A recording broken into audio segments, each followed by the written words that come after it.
Hello again. This is Josh Sigman with Sigman Sense, and we're going to get back into money, but specific to the top 10 issues that we see when it comes to the day-to-day drags. What I mean by drags is, what are those parachute points that kind of slow down forward momentum? If you can picture a race car that's coming to the end of the track, and they have to throw those parachutes out the back to slow them down. Being in the business that I'm in, I get to see lots of those things that are tiny drags that slow down that forward momentum. And so anyways, I hope you have a great show. And here we go with Sigman Sense. I'm Josh Sigman, and I'm a mortgage lender. I'm also a geek for money, not just earning it and saving it, but literally everything about it. I love that money has rules. It has its truths.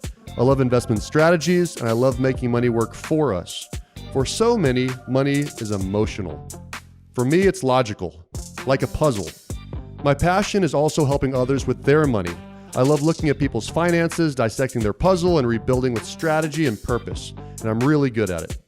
I'm making this podcast about my money strategies, not the things that are written in books or sold in programs. It's a podcast outlining the lessons I've learned and used for the past 15 years.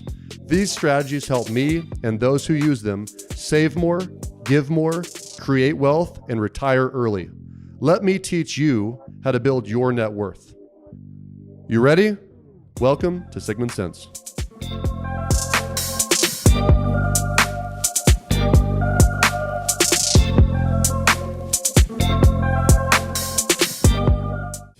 Click TikTok. All right, you ready? Nope. Never on time. You're never ready, and when you are on time, you're still not on time. I think you project on me, that thing about being on time. Being on time, being present are two different things. I project what onto you? That I'm the one that's always late. I think you're the one. I project it onto you? Like I somehow make you late? Or I make the perception what's that you're late? Yeah, it's not a real thing. It's not a real thing. It's weird how the clock works too. Yeah, but if you don't start on time, then you're not on time. Even if you're early. I can't with you. I can't with you. You ready? Oh, we are rolling. Oh. Action. I feel like this is like the beginning of Anchorman. It's like, you dirty What? I haven't seen that movie. What? There's like an Anchorman. Is that the one where he like controls his mouth? No, Anchorman with Will Ferrell. Yeah. Where he and the girl from what's the old? Oh, I'm thinking of Bruce Almighty. Christine Applegate. She's the jam. Go back and watch them bantering, and like this is when she's trying to make her way as being the first female broadcaster, and he hates it. Yes. And so he's constantly like trying to ruin her life, and she's trying to ruin his life. But whatever. But they have good chemistry. All right, so I'm ready if you are. What? Because back to that question. Yeah, no, I just want to get 1, 2, and 3 in my head, and we're good. And it's not a big deal if I refer to my notes in this, right? Okay, cool, because it's comfortable and casual. All right. Welcome to another installment of Sigman Sense. Super excited about this, right? So I want to talk more about money, but this one's going to be a little. I'm throwing Brynn off because I didn't prep her at all. Because I think this is interesting. What I get to see in my job as a loan officer. Yeah. I get to see the top 10 things that are common mistakes that don't seem like they're big mistakes when it comes to finances. Okay. And I think that a lot of people that listen to this can absolutely relate. Mm-hmm. But when you add up all the little problems, it's a bigger problem overall. Yeah. And so I kind of want to go through what I've kind of established as a top 10 in my own mind, which, I talked to a couple of my buddies about it that are also loan officers. And we're like, yeah, that's true. I see that all the time. We kept on talking about it. Yes. And I want to try this out on you. Okay. And that'll be fun. I want you to ask questions if you don't agree or disagree, or if you have more qualifying questions around it. So am I answering as a average Joe consumer? No, I think that you've got a decent understanding of finances now. So I want you to... I'm kind of an expert.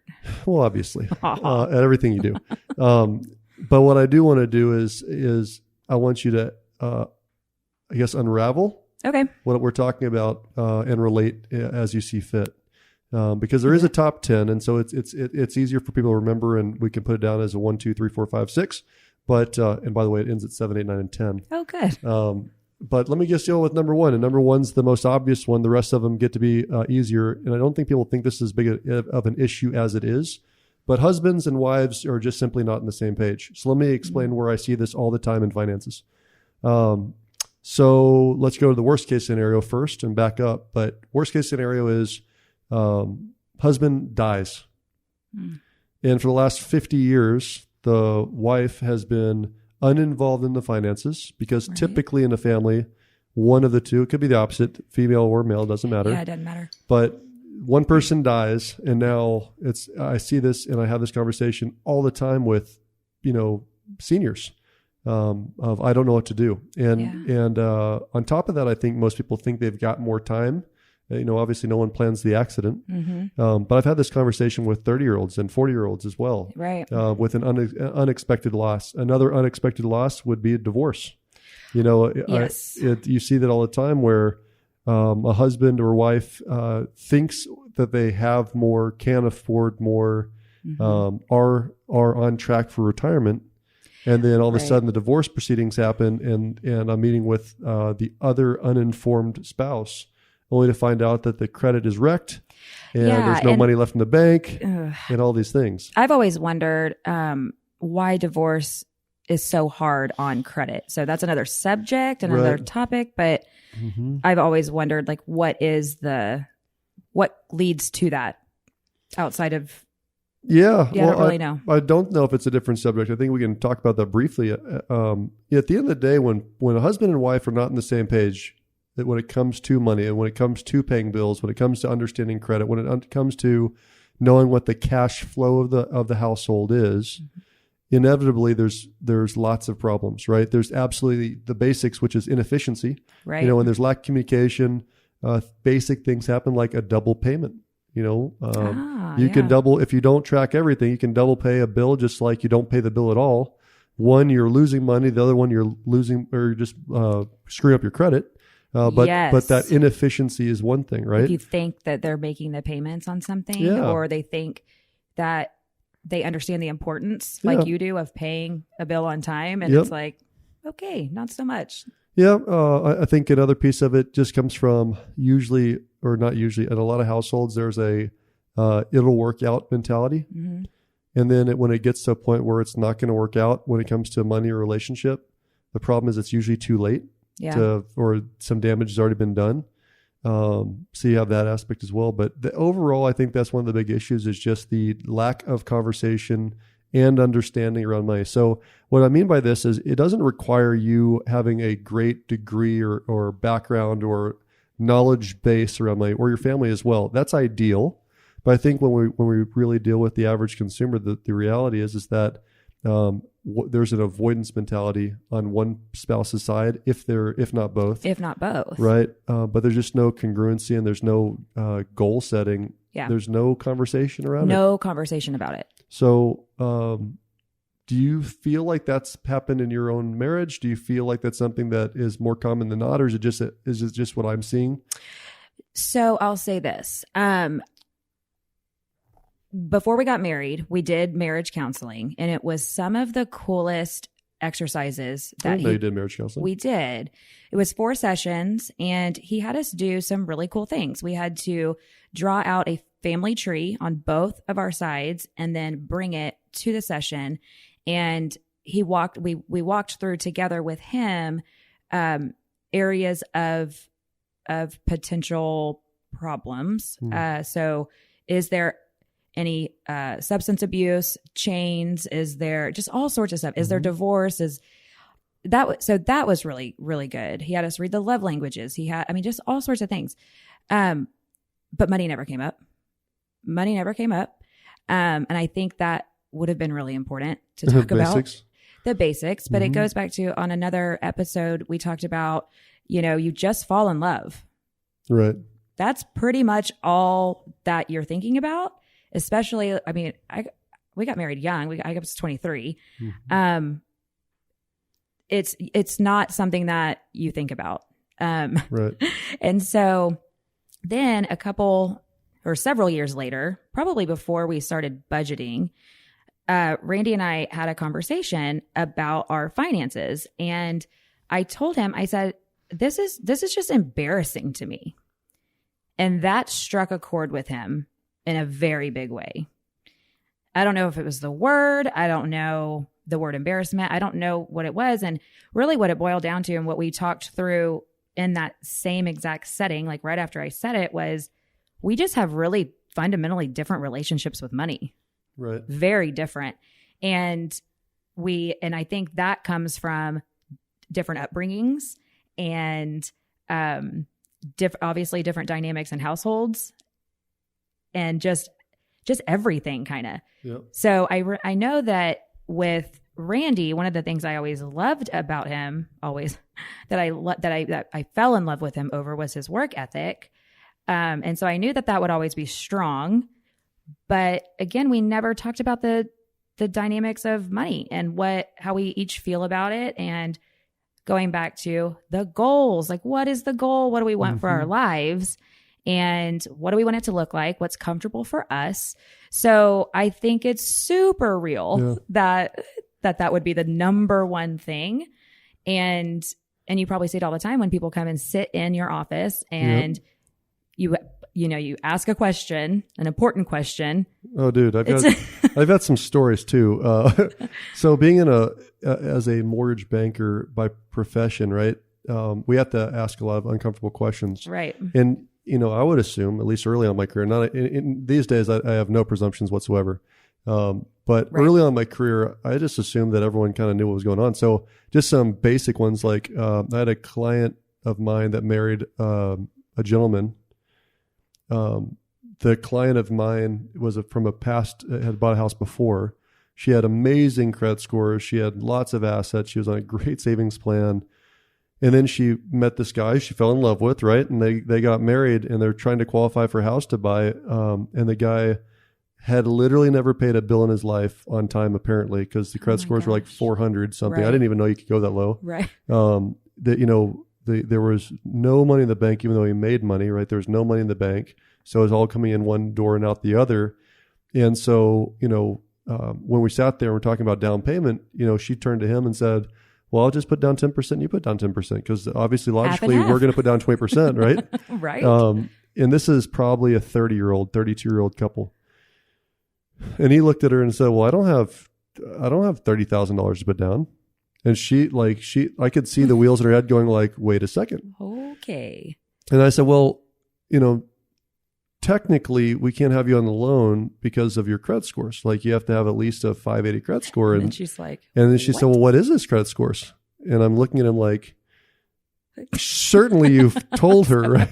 Right. Certainly. And so those are some basic ones, but I'll tell you the worst one, like to show just how far off people are when it comes to being on the same page. I'm not going to give too many details in color because, for privacy reasons. I will just say that a couple of questions that you ask when you do a loan application are basics, like have you ever had a bankruptcy or foreclosure, judgments, are you currently party to a lawsuit? And then right after that, it says, do you currently pay or receive alimony or child support? Uh-oh, I know where this is going. Right, so I'm literally, I'm in the office with this beautiful young couple that have been married for a whopping 6 months maybe. And I had met them probably 2 years earlier than that. And so obviously I'm expecting the answers would be no for alimony and child support. And the answer was no for alimony. And then I said, well, do any pay or receive any child support? And she said, nope. And he said, yep. And like, how do you avoid that one? Well, and then the air got sucked out of the room. Well, yeah. And in the follow-up question I've got to ask is, okay, well, how much do you pay and for how many more years? And how old is this child? well, that goes back to how many more years you're going to be paying. And so the answer was like $650 a month for the next 17 and a half years. Oh, okay. And now, mind you, they've been married for 6 months. Ouch. So it's literally somewhere within the last year of being engaged and or being married, a child was born that wasn't hers and she wasn't aware of. And he somehow made it through the court process because there was a child support order in place. And so, and he'd been paying it for a few months. So, it's good to be on the same page, right? I had this one guy one time. I guess it's a real thing for some people that they have a senorita or sir on the side. Oh, okay. So I was asking about the second home. I was like, oh, you have a second home, like, but why is it in the same city, just 25 miles away? That's where Molly lives. Right. And it was for the girlfriend. And he But literally, she knew about the. oh, no. Oh. Because he applied in his own name, on his own credit, and was really clear that everything's going to be in his name and she didn't need to be a part of it, and made sure that every conversation was just between the two of us. Mm-hmm. And so when I was asking about that, I was like, oh, that's why you're not on the same page, because she doesn't want to know you have another house that you're paying for a senorita. That's crazy. Details. Oh, Details. my gosh. So reading each other's bank statements and credit cards can keep a little bit more honesty in a relationship too. Yes. Because the child support came from a paycheck. The mortgage payment was coming from a checking account. And, I love the theory of, we trust everybody till there's no trust. Yeah. But I'm using those as horrible examples. But I think that little goes, things happen too. Yeah, I think that goes back to you had have a pretty firm stance on combining money. Yeah. Yeah. Is it because of these stories? Well, I've formed some opinions based on some life lessons I've learned along the way. I mean, I guess if you're not commingling funds, you can really do whatever you want. Right. Let's go on to number 2, because we could talk about that one forever, but if I can remember the face thing doesn't work when a microphone's in my face. That's what the problem is. So I have to put a code in. Number 2 I put down is the whole concept of making more, spending more. Yeah. Make more, spend more is a very basic thing that sneaks up on most everybody out there. And it shows itself in weird ways, right? So bonus shows up. Mm-hmm. Well, a bonus, like a company like USA is a great example. USA has a great bonus program. They pay annual bonus based on performance. It's in a range of 5 to 15% or whatever it is every January. Okay. The problem is that it's like taking a child to a candy store and saying you can have whatever you want, and it's just deposited, right? So what happens quite often is, well, I'm going to buy a car with that, or I'm going to go take the family to Disney or whatever, right? Yep. A bigger issue is as raises happen and lifestyles happen, there's no, we talked about this on at least one episode before, but there's no deferred gratification. Mm-hmm. Deferred gratification is just not a concept in America these days. I was just at a event today for lunch that talked about San Antonio, which is where I live. I talked about San Antonio, talking about the population of San Antonio will double in the next 12 years, but the average net worth will decrease by 12%. Kind of a weird thing to think about, right? Wow. So there's going to be a whole lot more people, and on average, those people are going to have a net worth that decreases by 12%. So why? What were the... Well, I think it's starting with, there's lots of answers, right? There's definitely Uberization of lots of industries. There's definitely lots of jobs that are overseas. I'm not saying it's a good or bad thing. I'm just saying that there's real things that happen. Sure. Technology for sure replaces people. Machines definitely replace people. Whether people So basically jobs being eliminated. Jobs being eliminated, but also, I hate to say it, but the education system as a whole, in my opinion, in the United States is failing as a whole. And so there are people being left behind, and I'm not saying that they shouldn't work harder, because I do believe in help up, not give them, give a hand up, not just give them. Yeah. But at the same time, for whatever reason, add all those things together, and the outlook, at least here locally, is that the average net worth will be decreasing the next dozen years. And so what do you do about that, or what do you think it is? It's because everyone needs to have what their neighbor has. Everyone thinks that they need to do what the neighbor does. So I see that happen all the time. I put it down as a totally separate number we'll get into in a second, but the whole keeping up with the Joneses is a real issue. But I really think it stems from a we deserve it mentality. It's more of the issue. And a lack of prioritizing, I think that's fair. Doing things to your house that maybe you don't really need to do. Like it's just purely cosmetic or fun, or just getting a new car for no reason. Or that's another thing I see a lot is just... Well, think about mental health, like comparison in general in mental health. It doesn't matter which news channel you pay attention to, but mental health is on a decline, and the comparison, like TikTok videos and all these different YouTube channels, you gotta have, and kids believe that they're being measured side by side, day to day. That there's lack of happiness, all overall, because there's lack of joy from within, in my opinion.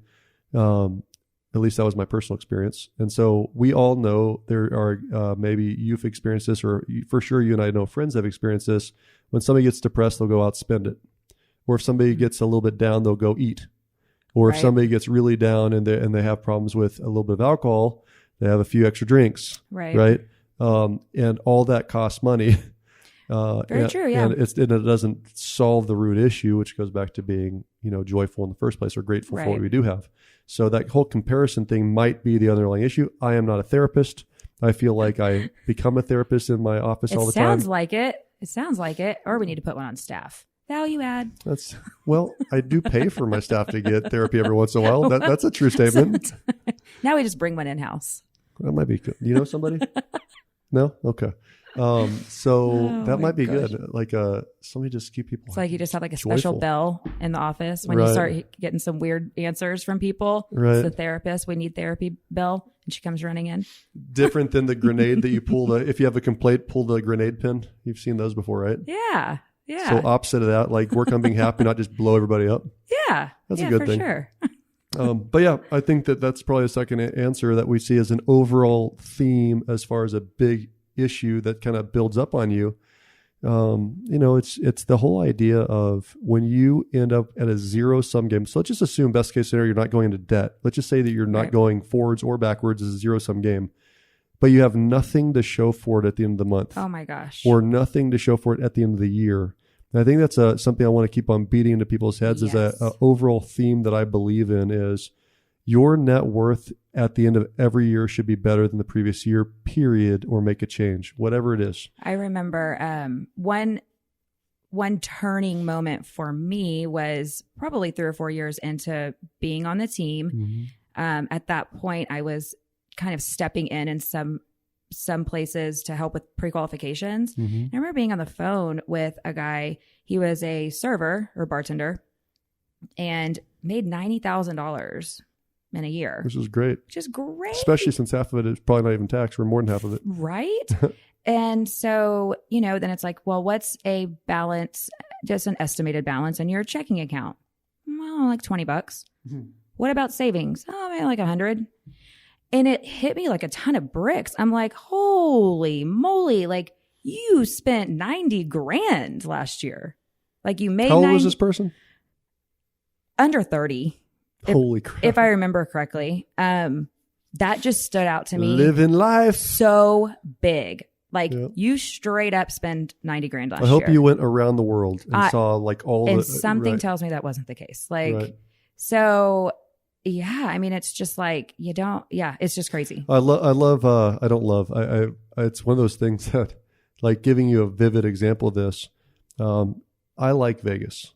It's a problem for me. I don't need to go very often. I need to go like once a year. I need like a short leash. I just feel like that would be the most fun trip to ever take. You need to never go to Vegas with me. No. Because the problem is that I think I'm pretty smart and I know numbers. So I know all the odds in most of the games in Vegas. And so I feel like I can beat the system. Yeah. And usually that's based on time. So if you lose, no worry. It was just a short increment of measurement. And I should just keep on doing this for 4 more days. And that never ends well. But my point is that I'd rather lose in an experience. Like if I pay to go around the world, give it an example, or I've never been to Vegas before, and so I want to go to Vegas with my girlfriend. By the way, this is old world thinking. I am married happily for a couple of years here. Like, all right. So that was a personal example. Right, you exactly. Personally, yeah. Molly lives in the side Sanchez house. on the side. So they go Senorita. Senorita, yeah. I hope you don't have Sanchez. That's you, right? we digress. We are unraveling. We digress. We're unraveling. But anyways, you if you've ever been to a place like that before, unfortunately, you go to a bar and they do these things called bottle service, right? So, so now you're trying to go if you're to a baller. If you think you are, not if you are. If you think you are, you're trying to pretend to be is a more accurate statement. Yes. And so you go to some line, the hippest bar in the place, and you're 25 years old or 22 years old, and you and this is the new bar you got to go to in Vegas, and there's a line from Kingdom Come to the front door. And if you're a girl, it's free. If you're a guy, it's like $50 or whatever. And you're in the line, and they say, hey, you can bump this whole line for just buying 1 bottle or 2 bottles. It's like, yeah, cool. What's that? I'm a baller. Done. And then you see these kids that have no money. Yeah. And a bottle is $1,000 or $1,200. Crazy. And you're gonna pee it out in 12 hours. Yep. Like it's just the same glass of beer or bottle or whatever you're gonna do. It's nothing special. But it's that mentality. I think is really the problem. Is that I need to do that. I need to keep up. Absolutely, it's a big problem. Big so problem. Next one I want to jump into, getting a little bit more tactful as well, is I think everyone knows that we're a consumer nation, and I know that we're a creditor nation as well, and everyone owes more typically than they actually have on average, anyways.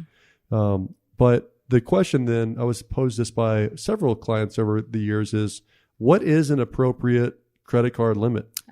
More specifically, like not just none, because we have to have some like tools. For example, you have to have a credit card to buy a plane ticket. Yeah. Okay. So you're going to have a credit card. So what's an appropriate limit would be the first question. The second big question issue is, at what point do you panic? That's a relative thought too. The moment it enters your hand. Right. It's very true. Well, I would panic if I was married to you and the credit card was given to you for sure. But when you think about that, it's a valid question because everyone's income's different. Everyone's spending habits. Some people have 30 kids. Some people have 0 kids. Some people have some retirement. Some people don't. So what's appropriate? And I thought long and hard about it. And there's 2 thoughts that I have in general. If you are a small family and you don't have a separate business. So the first answer is for, so you're W-2. You're a W-2 employee of some sort. There's really not a reason in the world why you should have more than a $3,000 credit limit ever. If you really think about it, like an emergency deductible on a medical major issue, $2,500 maybe. If you had to extend your limit at that time, you could for something like that, right? Because but for a month to month, if you say average income in San Antonio for dual family is about $75,000, for singles closer to $40,000. Then you're talking about having a month to 2 months of take home as a credit limit. So if you're really using it as a tool, then you should never really hit that limit based on the spending habits that you should be at. But like, how many people do you really think use it as a tool? Well, that's why we're trying to educate people, right? I feel like that's not really the idea of a credit card for most people. Well, and that's the problem. Like going back to these are the top 10 problems I see is that they get offered 10 grand, they take the 10 grand. Yeah, but that's literally for a single person on average, that's 3 to 4 months of take home income that they were just given. Now, if and when, because they all do max out that credit card, they're screwed. Okay. Which goes back to the next question or the other side of it, which I've been asked before, which is at what point should you have a panic button? Like what is the panic stop of, oh crap, my credit is getting out of hand. And my answer goes back to the same thought process. 3 months of take home, you are in for a long haul fix. Unless you get a large lump sum and pay it all towards the credit card. Yeah. So hope that Grampy dies, I guess. Right. I mean, but the truth is that when you're dealing with, like I see teachers that are, God bless them, they don't make enough for what they do. I get that. But income in Texas might be close to $50,000 for all age groups. So 0 years of service to 25 years of service. So you've got that. And then you say, well, that's gross. That's not net. So netting $30,000. I can't tell you how many teachers I've done loans for that have $20,000 to $30,000 of credit card debt. So you're talking about without a serious life adjustment, which once it's done, it's very hard to make those adjustments. Yeah. They're going to go bankrupt eventually. They're going to have to not ever buy a house. They're not going to be able to sell because they're going to be servicing that debt for damn near ever based on that rule of 72. Right. It just takes forever. Yeah, but I think the mentality comes from just making the minimum payments. Yeah. That's the... Well, even if they do, so think about it like this. Just take a 10% interest rate, which most credit cards are higher than that, right? I get some of them will say 0% for 6 months, or people argue that crap all the time, or you might find a really great one that's 7% or something like that. Just use 10%, right? Yeah. 10% on $30,000 is $3,000 of interest a year. That's $250 a month. That is the minimum payment. That is, yeah. So guess what? You still owe the $30,000 after you pay $250 a month for the entire year. So that's what I'm saying. Like you hit that. The critical mass works both ways, right? Critical mass for assets working for you or liabilities working against you. When it gets to a certain point, you have to have a transformation. Like we're talking get on TV and how can I lose 600 pounds in a year, right? It's the same mental, if you think about what fundamentally has to change, everything has to change around those people that are trying to lose 300 pounds. Everything. And it's the same thing when you're at $30,000 of debt.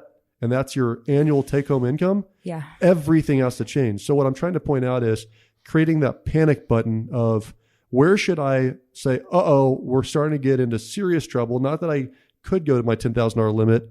I'm currently at 3 times or 2 times, 2 to 3 is the right number, 2 to 3 times my net take-home.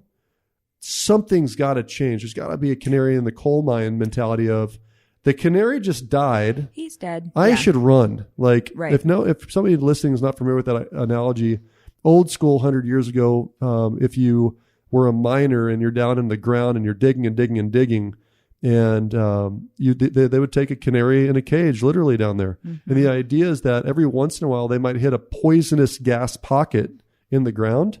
And so it starts leaching poisonous air and the bird dies first. And the bird. So poor bird, but thank God it's the bird, not you, right? And so every once in a while you look around and birds chirping, bird's dead. Let's run. Let's change. You got to have that mentality of what's that panic button so we can make some changes before it gets too bad. Yeah. Right? I think. You can't fix dead, by the way. So the canary dies, you can't revive them, right? You're following me. You want me to unravel that one? Or is Not really. Is that a hard stop? It's a hard stop. I think that this is interesting too, is, you've talked a lot about in the past of people's idea of success or how much money is like, oh my gosh, if I could make that much money, then I would feel super successful. And usually this is straight out of your mouth, so I'm just taking it. But it typically has to do with what a parent has made and what you identify with as being like. That's funny. There's actually a study about this. So if you then reach that number that you've identified as you've made it or you're successful, then it almost goes to what does success look and feel like? Which is more of a feeling. Right. And what do I now deserve because I'm successful and I need this because this is what successful people have or do. So it really kind of like goes pretty deep with like on where people's thoughts and mentality comes from around spending habits. And I mean, I can certainly see like if you've reached that number, which I always am, it's interesting to see what people's number is. Yep. It is interesting. Yeah, and so just for clarity's sake, for what you're talking about, there was a study done years back that I think it was an MIT study. I might be mistaken, but I think it was an MIT study that goes to the emotion of success and defining success. And what was interesting from the study is, on average, whatever somebody's parents made. At the most. So if they thought their parents made $60,000, if they thought their parents made $300,000, whatever they thought their parents made, when they hit that number, that was their definition of success. Very, very, very, very close to whatever that number is, what they think their parents make. And so you're right about that. So I never thought of it that way. Once you hit success, then why the hell not? Why not? Like, what am I working for now, right? Absolutely. Like, I've arrived. And makes sense. What's very interesting and pop culture says that I should be doing bottle service because I've arrived. And what's very interesting and where that becomes extremely contradictory and gets us into what you're talking about with mounds of debt is if you go around and ask people what their number associated with arriving or being successful is, it's often not like uber high.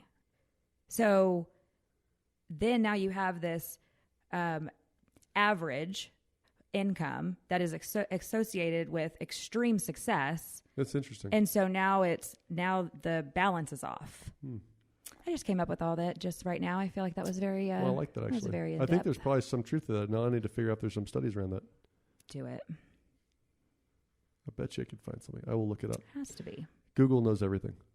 And so does this brain. Yeah. So, it's a thing. It's a fact. All right. Fourth biggest problem or common problem I see all the time. People pay themselves last, not first. Oh, my goodness. My Nana always said, and my brother preaches this daily. Well, Nana said, always pay yourself first. Always pay yourself first. Well, I know your story about your brother. So tell me about your brother, what advice he gave you when you were bartending. Oh, yeah. So he extremely good with money. He very much thinks of it as a game and as a puzzle. And when I was in college, and I was bartending, his advice to me was figure out exactly how much your monthly bills are going to be. And every day when you go to work, let me get this right. So basically that's the amount that you need to put into the bank. So at the end of the night, take all your tips. For that week, you siphon off, divide out how much that piece needs to be to go into the bank. Whatever's left over, that is your spending money for the week. I love that. I think that's good advice for college kids in general. It is, because for a couple of reasons. In bartending, in waiting tables, there is the idea of taking the first or second cut off the shift, right? Right. And when you do that, typically you're getting cut before you've made any money whatsoever, because all the people that are there to work are like, get these people out of here so I can have more tables when it's actually busy and make money. Right. So taking those cuts, you make no money, right? But you get a whole night off and you get to go and have fun and do all the things. So if you know that I'm either going to have a really fun week next week and be able to eat out and shop and do all the things, I need to stay in work because I got to get past my threshold of what has to go into the bank. That's interesting. So it's like it's a mental game. Like, how much money can I get? I love that. And I think the only thing that's missing from that for the the adult world, right? Right. Is the concept of, are you paying yourself in savings too? Right. Yes. So it's the idea of when I think in terms of paying myself first, I think in terms of save your 20% or save your 30%. Mm-hmm. So whatever that income is, whatever it was, this money is going to go over here and it can't be touched forever. So like my kids, I think this is, I don't know how young is appropriate to start talking about money with kids. Mm-hmm. I think my answer is as soon as possible. Like as soon as they start counting change and dollar bills in kindergarten or whatever they do these days, that's the appropriate time to start talking about money. So, for example, giving people. So when my son does chores with me, so I make him work in the yard with me, and I do child labor law breaks and all this stuff, and I make him work hard labor and carry around branches and dig holes. Our chore list is, right? Is encompassing of everything right. that we just hate to do. And he makes $10 an hour, which is not minimum wage, right? Because that's pretty darn good, though. You're a kid, though. You're It's right. really good. So I don't disagree. I'll send my kids over. Right? I will put them to work. I've got no problem with putting children to work. I expect a lot, though, and you don't. And what's a couple things I teach off that is, an hour is an hour, not 56 minutes. So if you quit before the hour is over, you get $0 for the entire hour. Dang. Would be one. But then it's what you do with the money too, right? So it used to be, kid wanted a Nerf gun. And so Mason would say, hey, how much is a Nerf gun? I'd tell him $35. He's like, well, how many hours is that? It's 3.5 hours. So then you'd think about it as like, I don't really want the Nerf gun that much, right? Yeah. So it was a deterrent at first. I like that, right? Because it makes you think about what you're doing with it. But then it got to, hey, dude, why don't you just go ahead, come and work for 4 or 5 hours, and then we can go to Toys R Us and see if there's anything you want, right? Yeah. So now we go the second stage and take Mason over there, and he's got the money. He earned it. He can do whatever he wants with it. But now he's like, I don't think I want, like, now I worked this hard. I've got the money. Now I don't want to part with it, right? Yeah. And then we go to, do you want to give away any money? You have the conversation about, okay, dude, you're pretty lucky. You had the opportunity to earn $40. Mm-hmm. Do you want to take care of this organization? You want to buy some Girl Scout cookies? Because at least you'll get cookies and it'll take care of an organization. That's so nice. It's so good to instill. Hey, you want to do presents for your sisters? Right. Yeah. It's amazing how generous my son is. I got to brag on Mason. That's that little awesome. lover.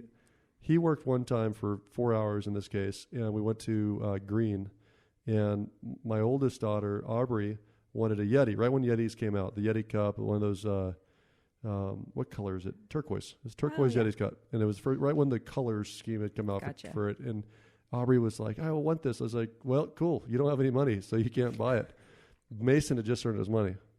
And he literally is like, Dad, I want to buy that. I said, Bud, she would not do that for you. Yeah, be clear. And you just worked 4 hours. Are you sure? He's like, no. She deserves it. Let me buy it for her. That is like precious. he's a good kid. That is precious. So I have to tell this story because this is right in line. So Saturday night, Walker wanted to watch Happy Gilmore. Okay. And it used to be on Netflix. So it was free, right? Couldn't find it on Netflix. The only place we could find it was, well, there were several places, but what we had was Amazon Prime, just $3.99. And I'm like, you gotta be kidding me. Like they've seen the movie like 100 times. I really this is so dumb. I don't want to pay $3.99 for this movie. But so I asked him, I said, by the way, Walker? pause there. That's a good thing. Like most people think, it's only $3.99. Oh my gosh. I ding, hate that. Ding, yes. Ding. Bye. Good for you. So I applaud you. I appreciate that. So I looked at Walker. I said, Bud, do you have $4 of your own money to watch this movie? All I wanted to know is if he would pay $4 of his own money to watch a movie that he has seen multiple times. And he sure did go and get $4 and said, here you go. I'm like, okay, if you're willing to pay it, now you're invested, right? That's interesting. So I thought that was super cute. That's interesting. Yeah. So to wrap that one up, when I think about paying yourself, it goes back to the law of 30-30-10-30. So you got to start with the end in mind. And if the end in mind is I want to save 30% of my gross income, then you first make that choice of I'm going to put, whether it's saving $1,000, saving $500, saving $5,000. I don't know what the number is for their budget, but 30% is 30%. It's not 25%. Putting that aside and then working everything else around, paying the bills, paying taxes, paying everything else after you pay yourself. And I think that's a big issue that we see because there is no plan to start with, right? Right, for sure. Past that, cars. Cars are a problem. You could lump in iPhones too, or phones in general. Cars, holy hell. Yeah. Why are they so expensive? Well, it's crazy. I mean, the truth of the matter, at least in San Antonio, where the cost of living is pretty good. You know, most people's car payments combined for two people is more than what their mortgage payment would be if they could qualify for the house because they spent their money on the cars. I'm not joking. I see this dozens of times a month.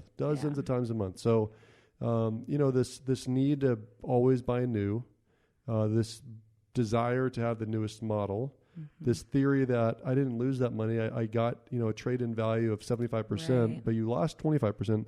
What I want people to understand is that it's a depreciating asset. You don't make money on cars. Somebody's going to argue with me. Somebody's going to, please feel free to post that I'm wrong because you're the smart guy that buys a car for $5,000, puts $1,000 into it and sells it for $7,000. Cool on you. Most people, this sucks but you did buy used to start with. So you can't kid me here. I am literally the worst example of a car owner. Do we need to work on it? No, I have a great story. I'm going to let you keep talking, but I have a great story about why budgeting is so important and what it did for me and my car purchase. I was actually part of that You want to conversation. hear it now? Go ahead. So because I knew exactly what my spending or my budget for a monthly car payment was, I held so firm with the car salespeople, which, by the way, there's not a lot of negotiating anymore, and it was not near as fun because I came in I know exactly what I need, not a penny over. So I really thought there would be more negotiating room. There really wasn't. But there were multiple times where I could have just laid down and said, you know what, whatever, it's $50 more than we had put into the budget, whatever. But I didn't. That's awesome. And it would have been, it would have been, because I think at a certain time, buying cars takes forever. No matter how you cut it, it takes forever. So I think a lot of the times you're just tired. You're tired of looking, you're tired of haggling or whatever. You're tired of talking about it. You found what you wanted. Let's just get the deal done so I can GTFO, right? And I was so passionate and clear about what my payment could be. You went with a plan. You didn't make an emotional purchase. There was zero emotion. And as a result, it did take me 45 days to get the car, but I have literally not a penny over what your budget was. What the budget was. Yeah, so let's unravel that a little bit because I'll just give some basic thoughts around this to go with. The emotion typically starts with, like you said, what your definition of success is, what you deserve to be driving. But then you take it a step further. And what's the first thing that every car guy says when you say, hey, let me take a look at this car? What's the first thing they say? You're going to love it. It's a great deal. How about get in it and drive it? Oh, yeah, that too. Yeah. Because when you get in and smell that, let's go.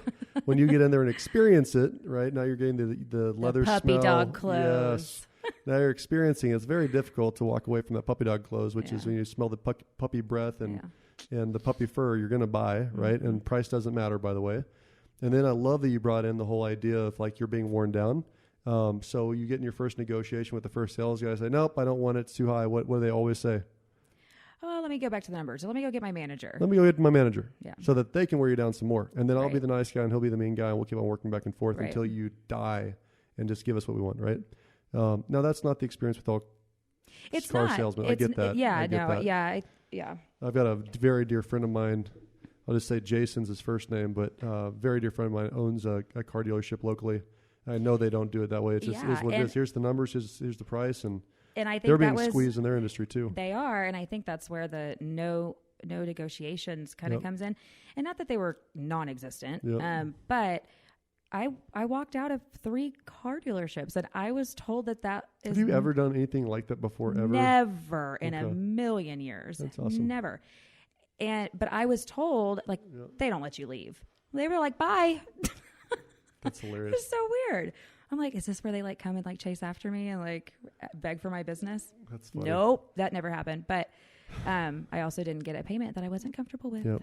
And one of the things that people do, and this is just really the biggest issue money-wise when it comes to cars, is they don't ever drive the car long enough to catch up the equity gap.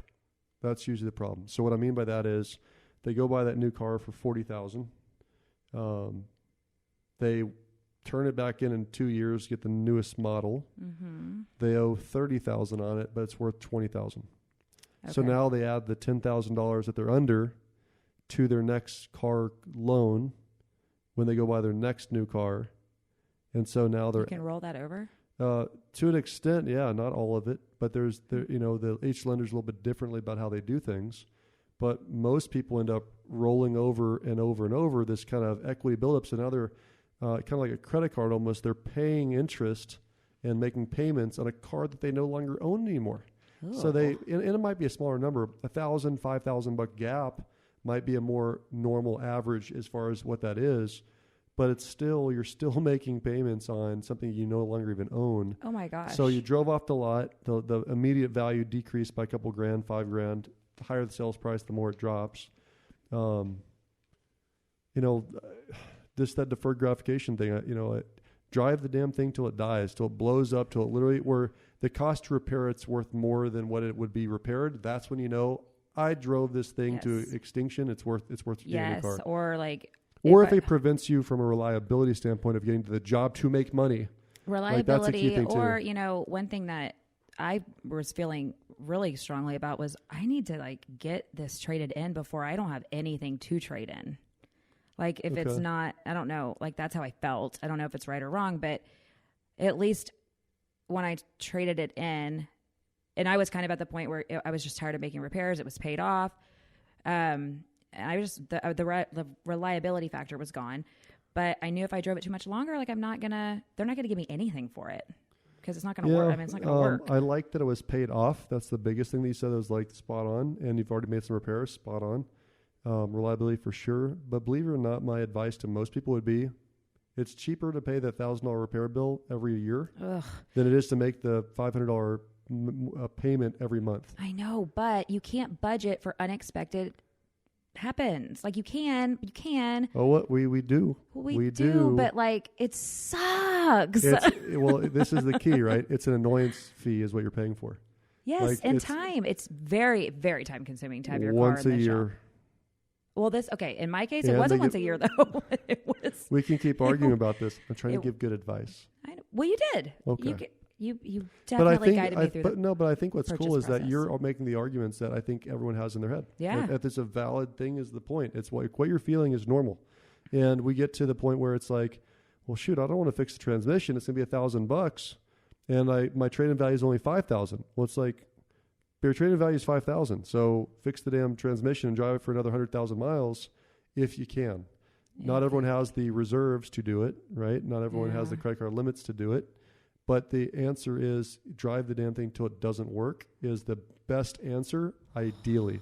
What do they say? You look at the billionaires of the world. I mean, there's a long list of billionaires now, a couple hundred, but just go to the Oracle of Omaha, right? Warren Buffett. Go look at Bill Gates.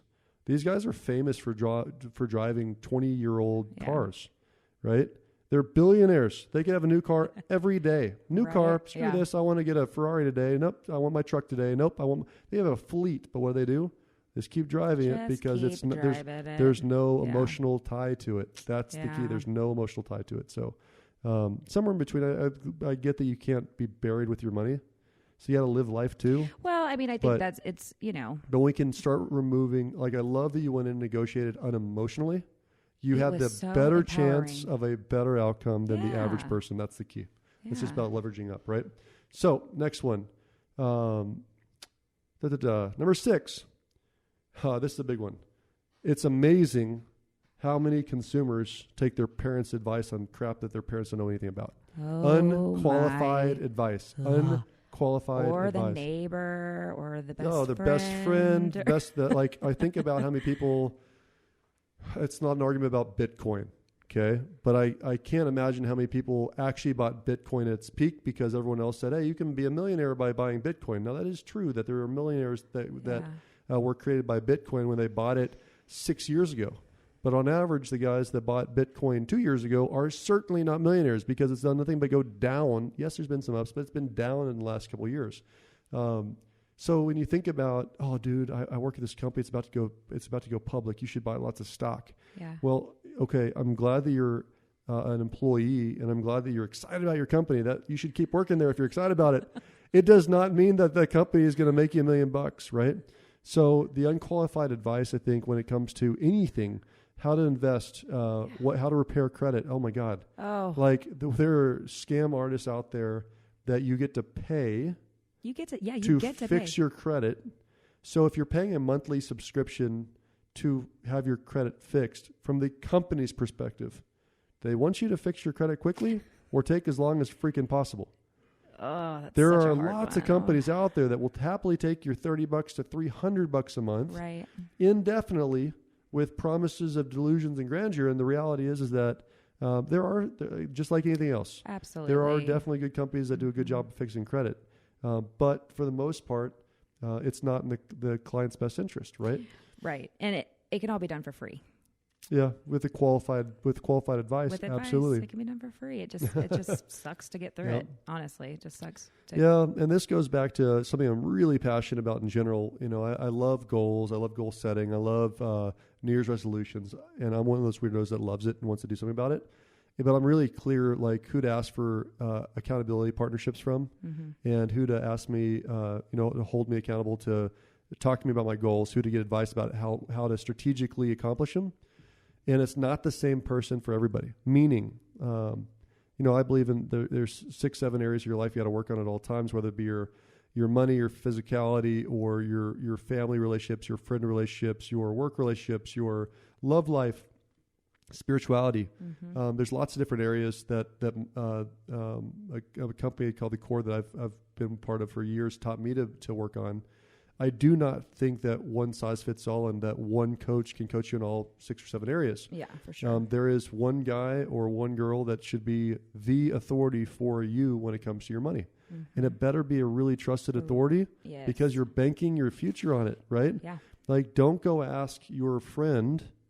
Now, this is not speaking directly to you, but I think the average person knows exactly what I'm talking about. Yeah, if you are having problems with your relationship with your spouse, please don't go ask a divorcee best friend their advice on relationships. It didn't work for them. It didn't work. And yet, it's amazing. Oh, screw that guy. You should come out and have a good time. You don't deserve that. He should treat you better. Versus going to talk to the married couple that it's not all perfect, but that's been happily married by all accounts for 40 years. They'll all tell you, there was fights, but get back in the ring and figure it out, and don't go to sleep angry. And somebody's got to be the bigger person, do the random acts of kindness, and that's the person you want to be getting advice from. They're qualified to give it. Yeah, or someone that you look at, whatever area of life you're talking about, if it's marriage or fitness or whatever. Yep. Somebody that you look at and you're like, I like that. Yep. Like that's the version that I want. And find a good match. Yep. Find a good match. But yeah, you're right. I'm going to take like this to a different level too. There's got to be transparency around it. So let me just talk, since it's a money conversation, I'll give you a great example. Okay. If you're like, you should directly ask your financial planner how much money they have. You should directly ask your financial planner, where do you invest your money?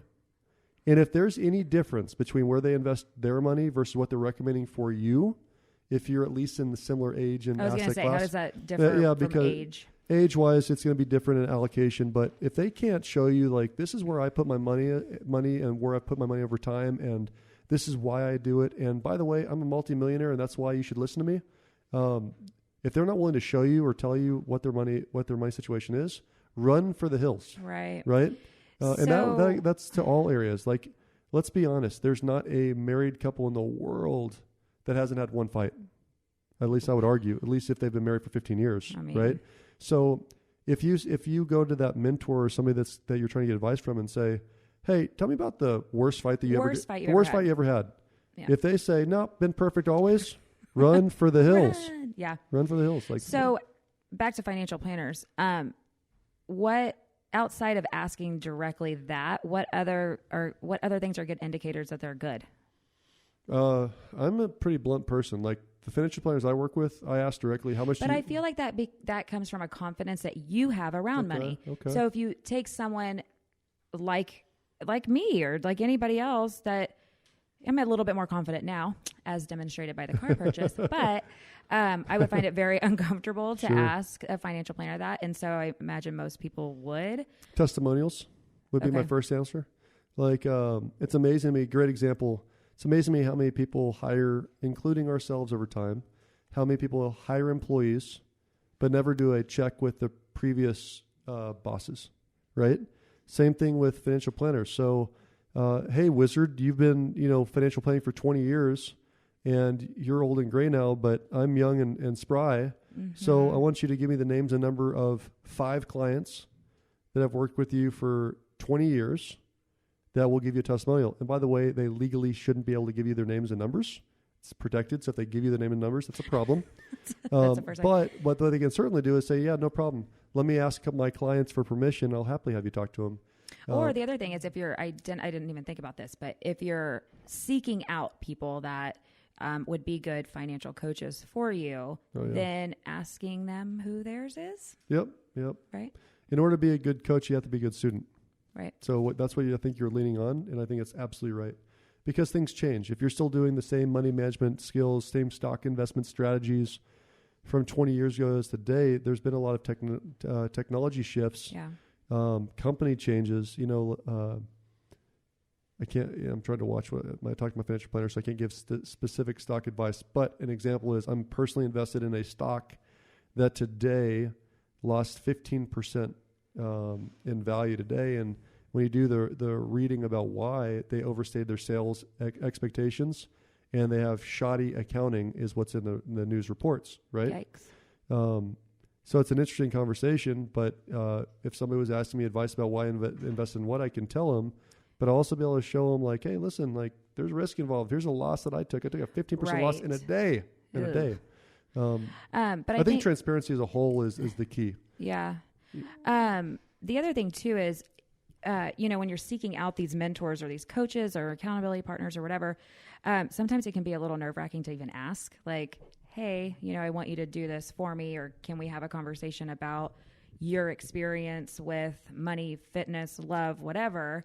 But I think just remembering that it's a huge honor to most people to be asked. Yep.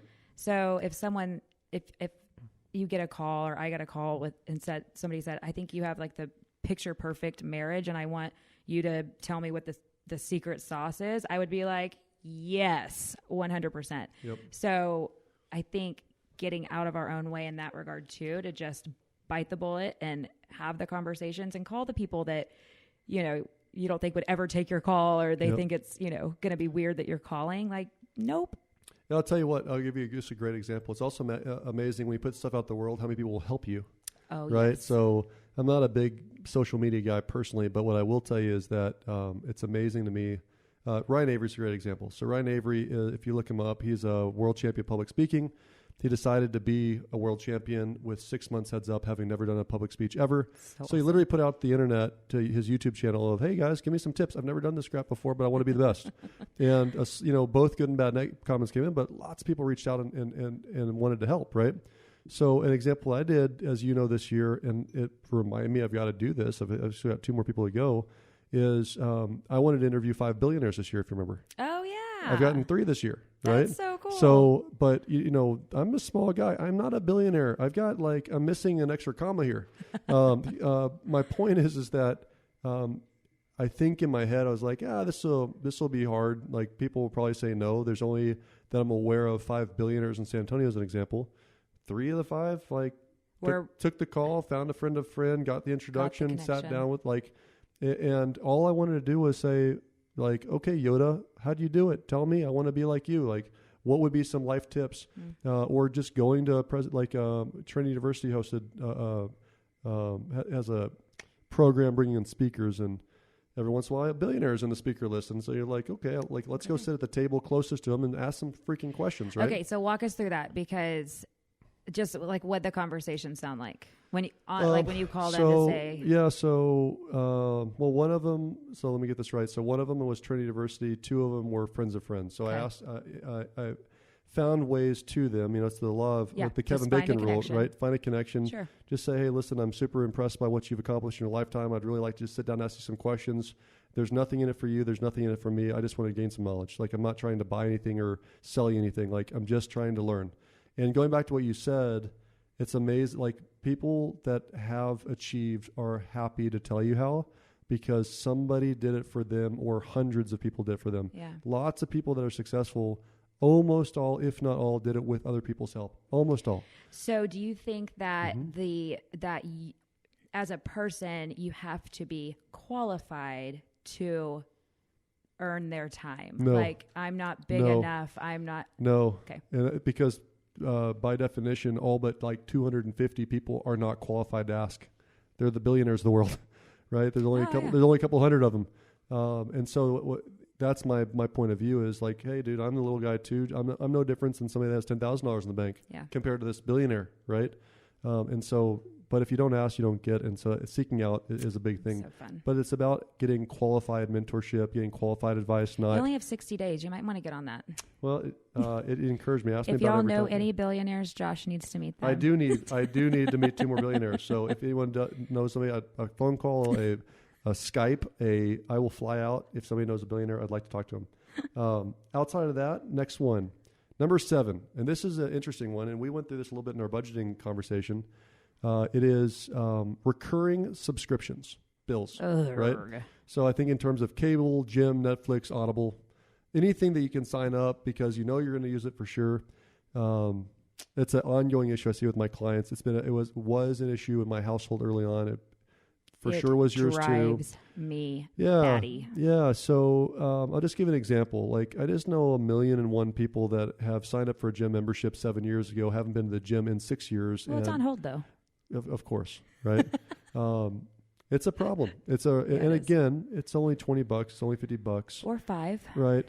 What $5 for whatever, Netflix or whatever. The point is that if it's never used, it should not be there. It's still a drain on your asset. It's a drain. Yes. So it's an ongoing problem. So cutting the cable tie. I just heard you could even count a phone bill in this, and it's a weird way to say that because everyone needs a phone bill. I get that.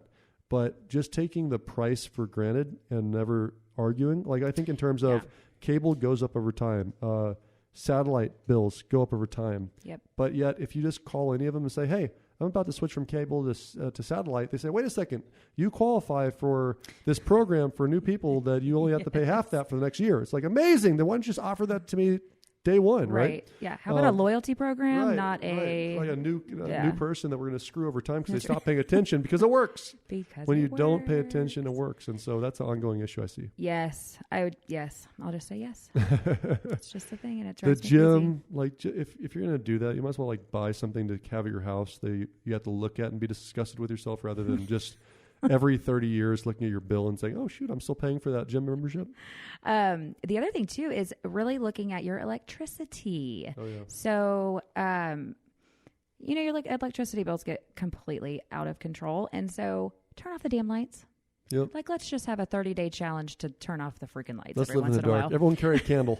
I mean, that's the way I like it anyway. So, let's make it cold, turn off the lights, and let's cuddle and save some money. You know what? That was a convincing argument. Now I'm like, okay, if I can get some cuddling out of it. I mean, right? I'll light a fire in the fireplace for the heat. That's going to be just fine. Absolutely.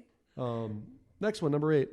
All right, so a different variance of keeping up with the Joneses, but this is a serious budgeting issue I see every year with lots and lots and lots of parents of the world. And what I'm talking about is kids' birthday parties and Christmas. And you can wrap in Hanukkah. You can wrap in, it's not a faith thing that we're talking about. What we're saying is it's amazing to me. So let me just relive my personal hell early on, okay? And I'm joking because is this as a child or as a husband or father? I would never say any of that. So let me just rephrase what I said. But I think there's some people in the audience that would agree with me, right? So my idea growing up, when I think about I think I might have had 3 or 4 birthday parties I can remember. I for sure though remember Christmas and that the present, and I definitely have enjoyed watching my kids the same way. If I buy my kids 5 things, and I'm sure that these 2 most expensive things are the ones that they're going to like the most, they play in the box. Absolutely, yeah. Right? The freaking box that we wrapped wrap. it with the bubble. Like they jump on the bubble wrap when they're kids. It wasn't the freaking thing that you bought, but you think about, the advertisement for the toy of the year or the game of the year or whatever my kid has to have. They have to have the phone. They have to have the computer. They have to have, right?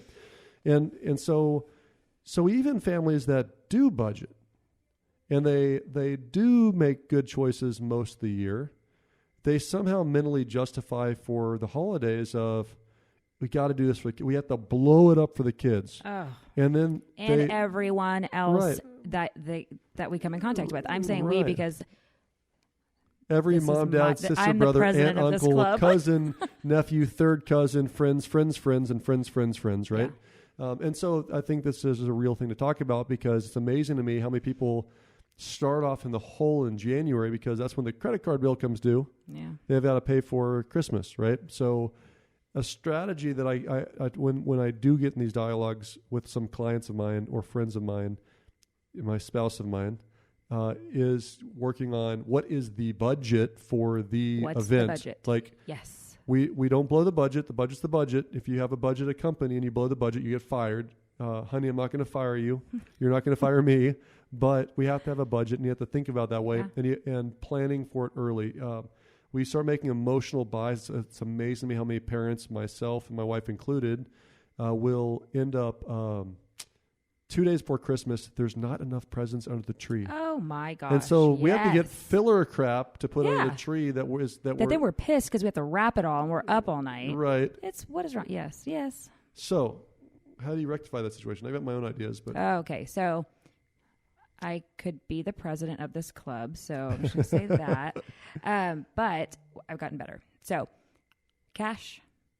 I mean, literally pull cash out and go shopping.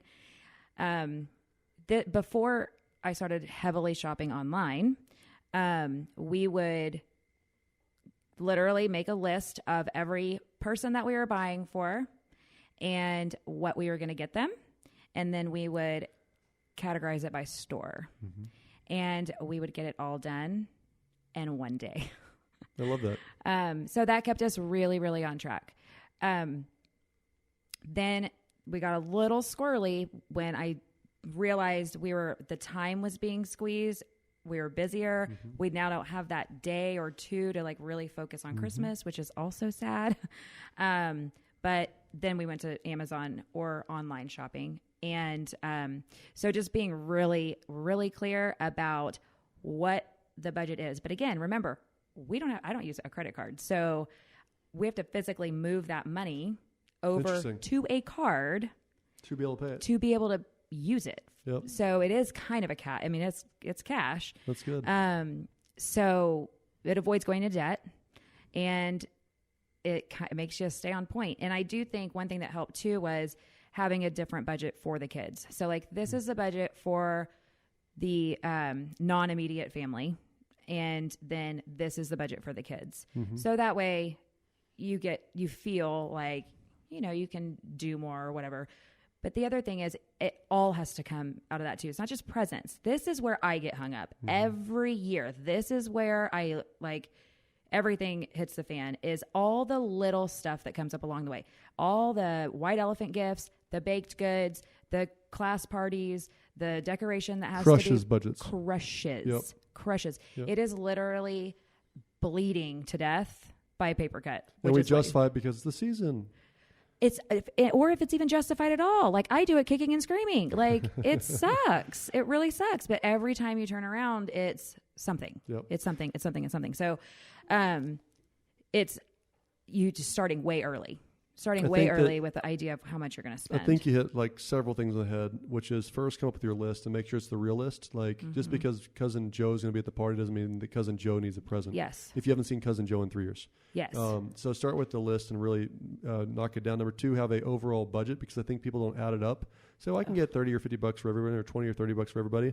But when they have 40 people on the list, it's a problem, it's right? So much. So come up with an overall budget that's appropriate for your income, right? Not what I don't care what my neighbor makes. I don't care what this surgeon makes. Like, that's their household budget. So based on what your income is, what's the appropriate amount of money to spend? Because is it in alignment with your long-term goals when the kids aren't going to even recognize what this is and they're going to play in the box? I don't know.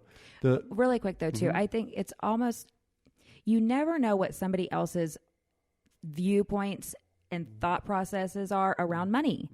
Like you could have very similar incomes, but they don't believe in saving or whatever, and they're mounds and mounds in debt. So you feel like you may not have as much, or you're like, how do they what are they doing? Comparison is a thief of joy. Yeah, like it's not, you just never know. You never know what someone's financial thought process is, so you just have to not even go there. Yep. And I'll tell you that the 2 things that have made probably the biggest impact on me and my kids and Christy really come back to, yes, I understand there's emotion around all this, right? I get that. And this is the one area that I get emotional about, because I'll tell you what my feeling is I feel wasteful. I feel very wasteful in the holiday season. Like it's definitely a season of joy. I want to take care of people, and I do, but I do feel wasteful when I'm buying stupid crap, lots of guilty. It. So I feel guilty about it, right? Yeah. So then it goes back to a gratitude issue, right? So then I've got to focus on, well, what am I grateful for? Because what am I filling the void with? Why am I buying all this stuff, right? And so one of the 2 things I was going to say is we took our children, I guess this is 3 years ago maybe. 3 years ago, we sponsored a family. We wanted to deal with all their presents, right? And so, we took a portion of the budget we were going to do for gifting for our own children. We decided we were going to, buy all these presents for this family that had come on really hard times. They had several kids. And, we went and bought, it was another family that we did it together. We bought bikes and things like that. I mean, they were all ages. They were probably youngest age 2, oldest age 12. So my kids got to watch, wait a second, this is all they're going to get, which kind of resonated like, hey, guys, it's not about us. Let's take care of the world. Let's do other stuff for other people, right? Yeah. Donating your time when Elf Louise or whatever things that we can do for others really grounds me. I would write a 3 times the budget for my family to others than give that 3 times to my own children, which is a weird thing to say. Yeah.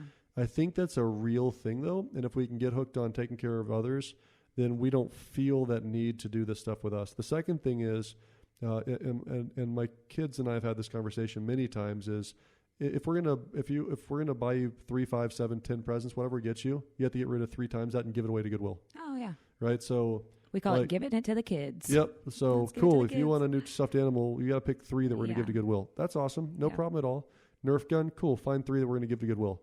And the concept is like, hey, listen, like this, yes, we've been very blessed and we have some abundance here, but abundance versus waste is totally different. And so, it clears out space. Yeah. Decluttering. Right? Something that we've been really toying with, Christmas is my favorite. It's my favorite. I love everything about it. And, so my route is very traditional. And something that my entire family has really been talking about is traveling for Christmas, which means no presents. Yep. Love that.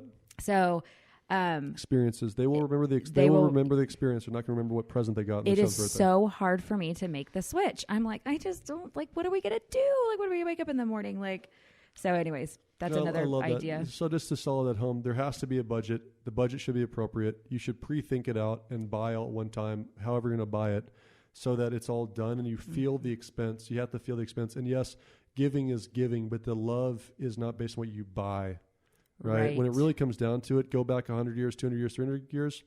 Like I remember my mom talking about during Christmas, like she would get something reasonable, like, I don't know, new shoes for school. Like that would be the present. Yes. You go back 50 years, the present was something that they need. Yeah, I've heard that there's also like categories, like one thing to wear, one thing to read, something to play with, or something like that. Like a little formula to follow, which is kind of cool. If you fall in this category that you overdo it and you blow out the bank for a Christmas party, a holiday party, or a birthday party, for birthday parties is something sick. It's amazing how much money is being spent on a 1-year-old's birthday party. Like, it's a the party rage. For the parents. That is not real. What's happening in America, that's not real. It's a whole industry. It's like the next wedding industry. It could be. I'm not sure. Hey, business idea. You're onto something. All right, number 9, finishing out the list, 9 and 10. Number 9, eating out. Oh, yeah. I mean, we all know it. We're all guilty. And this does not mean physically putting your butt in a booth at a restaurant, to be clear. Fast food. Like the number of times that we drive home from a sporting event and stop at Chick-fil-A. That's the problem. Chick-fil-A. Holy cow, we're keeping them in business. There's a reason why there's 15 different fast food joints on every corner. It's not because people are eating at home anymore, right? But it's the sports thing. Like it's time. Yeah. It's and this is a real issue though. Like when you really get down to it, people are like, I can't save any money. I can't pay down my debt. It's like, really? So why don't we just spend Sunday afternoon? Let's pre-plan your meals for the entire week. Let's buy everything one time, not have, what's the curbside thing that people do? Well, curbside. Curbside at HEB or... Hey, don't be knocking on curbside. Okay? Curbside's fine. Wait, not every day. Every day is a problem. It shouldn't be a daily trip. What's that other app that you can get people to go pick up food for you? Oh, like Shipt is one. I mean, there's a million there's apps. A ton of them, yeah. Christy does something. I'm trying to remember the name of it. There's like Instacart. Instacart. That's There's the all devil. Sorts of them. Instacart is the devil. I think I disagree, but okay. Okay, so listen, from a budgetary perspective, Instacart should not show up more than once a week, let alone once a day. So if it happens where it's doing more than once a day, we're probably double counting condiments and not looking in the fridge for, do we have any extra apples or whatever else. This is not a knock on Christy. I love her to death. But this is an example of where you get caught up on convenience and it costs you dearly in your budget, right? So all I do is tell people, I'll just tell people, listen, once a week, sit down. Yeah. Look at your entire freaking meal plan. Have a plan is the key word. Buy it all. Yep. Eat A on Monday, B on Tuesday, C on Wednesday. If you want to eat out day, great. But if your goal is that you'd rather retire one day than eat yourself into a coma, if you'd rather be able to go on that trip or be out of debt or buy that house, it means like take a look at your eating out habits and drinking out habits, because that is a huge suction point. When you take, I would say top 3 on average for Americans today is that area. It's buying crap at a high price, poisoning your body. That's really the truth. Yeah, there's just no good way to cut it. Nope. But it's a thing. It's a real thing. It's a problem. Yeah. The thing is that it takes extreme planning. That's where I know for us is where we get caught up, is if you don't set aside the time for whatever reason to plan out every single thing and then figure out, okay, like on baseball nights, we're eating twice. Like they're eating before baseball, games at 7:30, we're going home at 10. They're hungry again. So do we have a plan in place for the pre-meal and the post-meal? And all of that takes time, right? And it's got to be quick and it's got to be fast. And so, it's interesting though. It doesn't mean that it's not possible. No, it doesn't mean it's not possible. Yeah, nope. And it goes back to, do you want to retire or not? Right. Right. So if the reason why you can't save or can't pay down debt is because of your eating habits. Oh gosh, that should be the first thing to go. That's the first thing to look at. Oh my gosh, first yes. thing. It's just a choice. And you're going to poop it out in 12 hours. The It's other gonna thing happen. too is one thing that was driving me crazy is we weren't watching like paper products. So we would be out of toilet paper or out of paper towels or something, and we'd have to stop by Walgreens and buy a 4-pack that's $19.99, right? Yep. That stuff makes me crazy. So, oh yeah, you pay for a single Coke $2 at a gas station, right? Where you can get a 2-gallon or a 3-gallon for $3 if you just go to the freaking grocery store. Right, but it goes from not planning accordingly, and so we've done the Amazon subscribe and save for all paper products. So, and I've price shopped them, which is really cool of me. And it's like, it's less than Costco and Sam's, and when you put them on the subscription, and then they just show up at your door. And so you're not having to run out. We talk about that with spices and things like that too. Yeah. You can do all that. Yes. Dishwashing detergent. That's another one. Things that you're going to go buy a small one of because you need it right now and it's going to cost you more. Those things are budget killers. I love that you brought that up. That's excellent. All right. Number 10, round it out. And this is just something that I just see quite often. People don't even think about it because, again, I think I tell Christy all the time when he goes to budgeting in general that we can $20 cut ourselves to death. Yes, right? yes. This in our head that $5 isn't really that much anymore, $10 isn't really that much anymore, but $10 every single day adds up, right? And so what I'm going at here, though, is specific to bank and credit card fees. Oh, okay. So when we open up, or the average consumer opens up a checking account, a savings account, if you have a credit card or 2 or 3 for convenience, for whatever justification, if you have an American Express at Costco, you get some savings, right? A lot of car places, if you get an auto loan I'm not going to name banks. If you get an auto loan at a specific bank and you open up the credit bank account and you do automatic draft, you get an extra quarter or half point off your interest rate, right? But what they don't look at, read, or pay attention to is the fine print of what is the fees on that account. So a lot of people will say, oh, I only have to put $100 in there to open the account. Yeah, no problem. They didn't notice it was a $20 fee a year. Well, that's 20%. I feel like that's so much. Dude, there's $50 fees. There's $100 fees. There's $300 fees. But there's monthly ones too. There's monthly ones too. So lack of use, not having a high enough balance, right? Non-use for certain credit cards. There's different fees that are out there. So when here's a killer, ATM fees. So I will not pay to get my money. I love that you say that because most people will, and what they do is they don't read the small print that their bank. Let me not name a big bank, but there's only 3 of them, and 2 of them have this, where if you use a ATM that's not their bank ATM, they charge you $2 non-refundable, and then the ATM gets their $3 to $6. So let's just do the math here. So you're going to do a $100 withdrawal in an ATM. There's going to be a $2 and a $6 or $2 and a $5 withdrawal fees. So you had $7 in fees for $100. You just paid 7% on that one $100 withdrawal for your own money. Yes, and so that's again, what we're not trying to do is come up with, if you do this, you're going to make millions of dollars. It's all these little drags, all these little parachute drags. You can picture a race car that tries to slow down at the end of the race, where they throw back the parachute and just it's catching that air. We have dozens of examples like these. These are top 10 I came up with, but dozens of parachutes out that are slowing down our forward progress. Yeah. And that's what I'm trying to get people to think about. Well, and sometimes the bigger things that you need to make changes in your budget around take some time. These are areas that are just a little more realistic. Like instead of 4 times a week out, cut it to 2. That's 50%. And then don't pay to get your money out of an ATM because there's probably one literally right around the corner. Yep. So and don't wait till you're out of detergent. Order up for when it's halfway full or halfway empty, go to Costco and get a big one. Or put a plan in place to where that does not happen. Because it is so I like that you said that. It's just little pickups here and there while you're working on the bigger. Yeah, I'm guilty too.